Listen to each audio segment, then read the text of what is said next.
시편 119편 97절로 112절의 말씀으로 우리에게 주시는 하나님의 말씀에 함께 은혜 받기 원합니다. 97절에 시인은 이와 같이 고백합니다. 내가 주의 법을 어찌 그리 사랑하는지요. 내가 그것을 종일 작은 소리로 읊조리나이다. 오늘 이 시인은 하나님의 법, 하나님의 계명, 하나님의 말씀을 어찌 그리 사랑하는지요 라고 고백합니다. 그 주의 말씀을 사랑하고 그 주의 말씀을 사모하기를 하루 종일 작은 소리로 그 말씀을 읊조린다라고 말하고 있습니다. 즉 하나님의 말씀을 이 입에서 떠나지 않게 하는 것이죠. 늘 주님의 말씀을 이렇게 입술로 고백하는 거예요. 주님의 말씀을 읽고 주님의 말씀을 묵상하고 주님의 말씀을 사랑하여서 그 말씀 안에 거하여 살아가기를 애쓰고 힘쓰는 것이 이 시인의 모습인 것입니다. 그래서 주의 계명이 자기를 지혜롭게 하고 명철하게 하는데 원수보다도 지혜롭게 하고 스승보다도 지혜롭게 하고 그 명철함이 노인보다도 낫다라고 그와 같이 말하는 것입니다. 즉 하나님의 말씀의 지혜가 이 세상의 모든 지혜보다 뛰어난 줄 믿으시기를 바랍니다.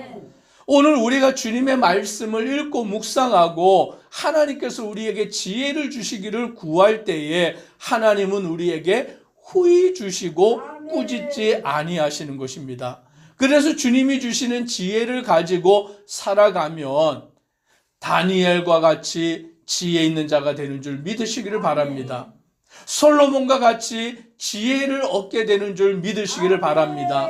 하나님은 우리에게 지혜를 주셔서 오늘 이 땅 가운데서 말씀 가운데 살아가는 은혜를 주시는 것입니다.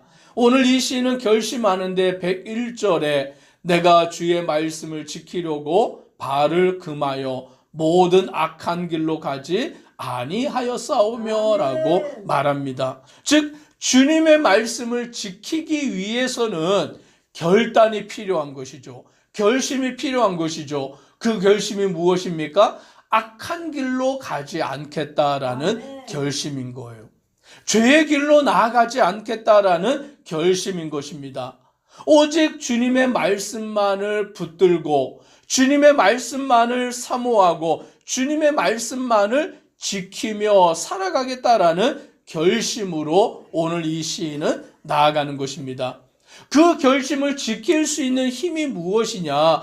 103절에 이렇게 말씀합니다. 같이 함께 읽습니다. 주의 말씀의 맛이 내게 어찌 그리 단지요 내 입에 꿀보다 더 다니이다. 아멘. 주의 말씀의 맛이 내게 어찌 그리 단지요 라고 말합니다. 꿀송이보다 더 달다라고 그와 같이 이 시인은 고백함으로 주님의 말씀을 떠나지 아니하고 주님의 말씀을 지키며 살아가기를 힘쓰고 애쓰는 것입니다. 오늘날 사람들을 보면 미식가가 있다라고 말하는 것이죠. 맛있는 것을 찾아다니면서 먹는 그런 사람들이 있어요. 그래서 어디 가면 무슨 맛집이 있고 어디 가면 무슨 맛집이 있고 그걸 다 꿰뚫고 있어요.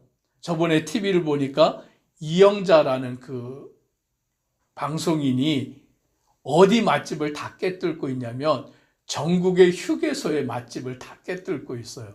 그래서 어디의 휴게소에는 이게 맛집이고 어디의 휴게소에는 저게 맛집이고 뭐 거기뿐만이겠습니까? 전국의 모든 맛집을 워낙 행사들을 많이 다니니까 그 행사를 가는 곳에서 맛집을 찾아가서 먹어보고 또 그곳이 맛있으면 다음에 또 가서 먹어보고 사람들이 맛있는 음식을 찾아다니며 먹는다라는 것이죠. 그런데 오늘 주를 믿는 사람들은 우리의 입에 무엇이 꿀송이보다 더 답니까? 하나님의 말씀이 꿀송이보다 더 단 줄 믿으시기를 바랍니다. 그래서 우리는 늘 주님의 말씀을 묵상하고 주님의 말씀을 읊조리고 주님의 말씀을 사모하고 그 말씀을 지켜 나아가기를 애쓰고 힘쓰므로 나아가는 것이 바로 믿음의 성도의 마땅한 바다라고 말하여 주고 있는 것입니다. 오늘 이 시인은 105절에서는 이와 같이 또 고백합니다. 같이 함께 읽습니다. 주의 말씀은 내 발의 등이요 내 길의 빛이니이다. 아멘. 주님의 말씀이 내 발의 등이 되고 내 길의 빛이 된다라는 것이죠. 오늘날은 가로등도 많고 도시에는 불빛이 얼마나 많습니까? 그러니까 밤중에도 어둡지가 않아요. 그런데 시골에 가면 예전에는 이 불빛이 없으니까 밤이 되면 어떻습니까? 캄캄한 것이죠.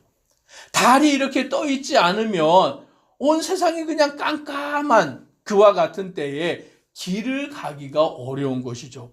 그래서 밤에 길을 가기 위해서는 옛날에는 무엇을 들고 다녔습니까? 촛불, 등을 이렇게 들고 다니면서 그렇게 나아갈 수밖에 없었던 것이죠. 그것이 그 밤길을 밝혀주는 역할을 하기 때문인 것입니다. 먼 바다에 배를 타고 나간 사람들은 항구로 돌아올 때 무엇을 보고 돌아오냐면 등불, 그 켜져 있는 그 등대의 불빛을 보고 항구로 돌아오게 되는 것입니다. 오늘 주님의 말씀의 빛을 보고 죄 가운데 살아가던 사람들이 예수 그리스도께로 돌아오는 줄 믿으시기를 바랍니다. 오늘 우리는 그 주님의 말씀의 빛을 붙들고 살아가는 믿음의 성도 되기를 주의 이름으로 축복합니다. 교회 간판의 역할도 중요한 것 같아요. 간판에 불이 이렇게 켜져 있으면 이렇게 밤에 밖을 보다가 그 간판에 헌인교회라고 이렇게 불이 켜져 있는 걸 보고는 마음이 또 이렇게 움직여서 교회를 나오시는 분들이 계시잖아요. 예전에 교회에 이렇게 간판에 불이 한번 꺼진 적이 있었는데 권남순 권사님이 불이 꺼졌다고 얘기를 해주셔가지고 마침 그 불을 잘 켰어요. 또 오늘 보니까 불이 꺼져 있더라고요.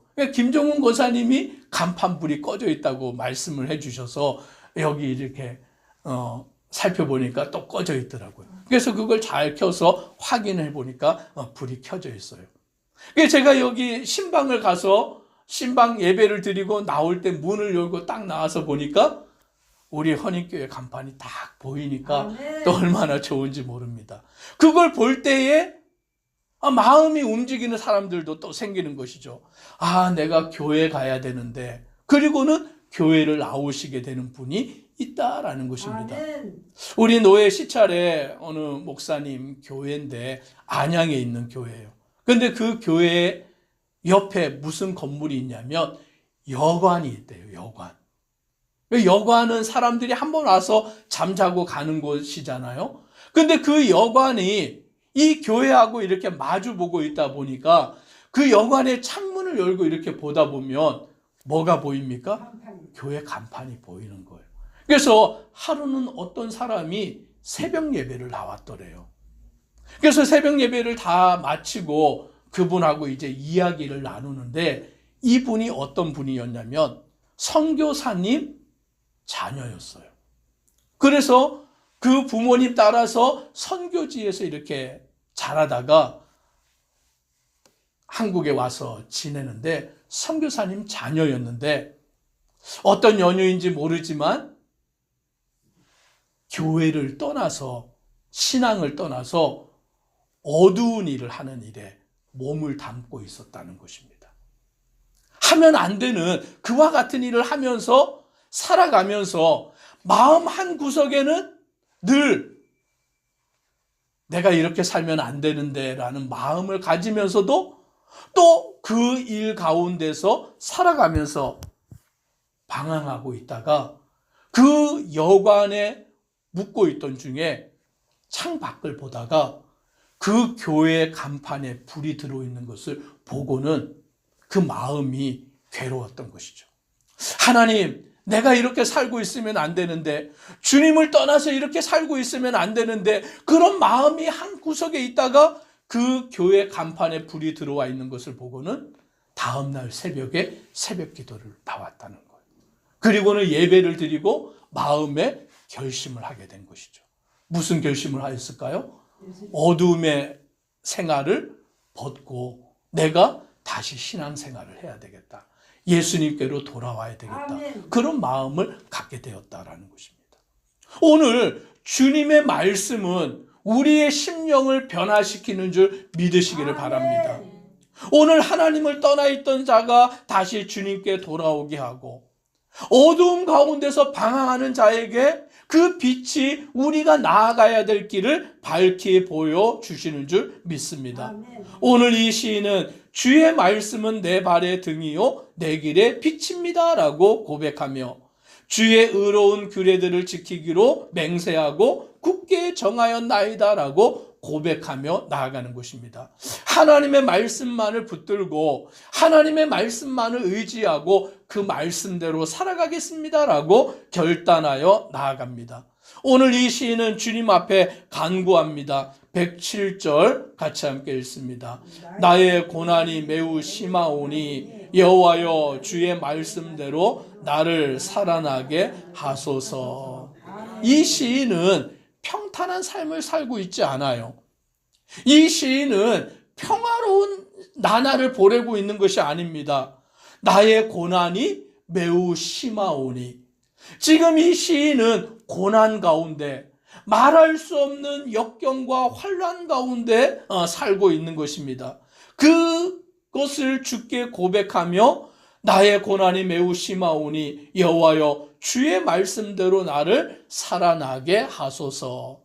하나님의 말씀을 내가 믿습니다. 하나님의 말씀을 내가 의지합니다. 그 말씀대로 나를 살아나게 하여 달라라고 간구하며 기도하며 주께 나아갑니다. 109절에도 말합니다. 나의 생명이 항상 위기에 있사오나 나는 주의 법을 잊지 아니하나이다. 나의 생명이 항상 위기에 있다라고 말합니다. 위태롭다라는 것이죠. 언제 죽을지 모르는 그 위기 가운데, 불안함 가운데 살아갈 수밖에 없는 그 인생 가운데 놓여 있지만 이 시인은 고백합니다. 나는 주의 법을 잊지 아니하나이다. 오직 하나님의 법, 하나님의 말씀, 주님의 말씀만을 의지하고 나아가기를 결단하고 고백하며 나아가는 이 시인의 모습을 보게 됩니다. 우리 함께 111절로 112절 같이 읽습니다. 주의 증거들로 내가 영원히 나의 기업을 삼았사오니 이는 내 마음의 즐거움이 됨이니이다. 내가 주의 율례들을 영원히 행하려고 내 마음을 기울였나이다. 아멘. 이 시인은 고난 가운데 있지만, 죽음의 위기 가운데 있지만, 악인들이 항상 그를 괴롭혀서 정말 그 고통 가운데 있지만, 그 가운데에서도 이 시인은 주의 증거들로 내가 영원히 나의 기업을 삼습니다. 이는 내 마음의 즐거움이 됨이니이다 라고 고백하며 주의 말씀은 내 발의 등이요 내 길의 빛입니다 라고 고백하며 그 말씀만 붙들고 의지하고 살아갑니다. 오늘 우리 모든 성도들도 주님의 말씀이 꿀송이보다 더 닮을 알고 그 말씀이 내 발의 등이요 내 길의 빛임을 고백하며 살아가는 믿음의 성도 되기를 주의 이름으로 축복합니다. 기도드리겠습니다. 사랑의 하나님, 우리의 인생에 고난이 없을 수가 없고 역경이 없을 수가 없습니다. 시인은 말할 수 없는 고난 중에 또 자기의 생명이 위태로운 그 위기 가운데 있지만 그는 하나님의 말씀만을 붙들고 의지하며 하나님의 말씀이 꿀송이보다 더 닮을 고백하며 주님의 말씀이 내 발의 등이요 내 길의 빛입니다 라고 고백하며 그 말씀만을 붙들며 살아갑니다. 우리 모든 성도가 주님의 말씀을 의지하고 그 말씀을 붙들며 살아가는 믿음의 성도들 되도록 복 내려 주옵소서. 예수님 이름으로 기도드리옵나이다. 아멘.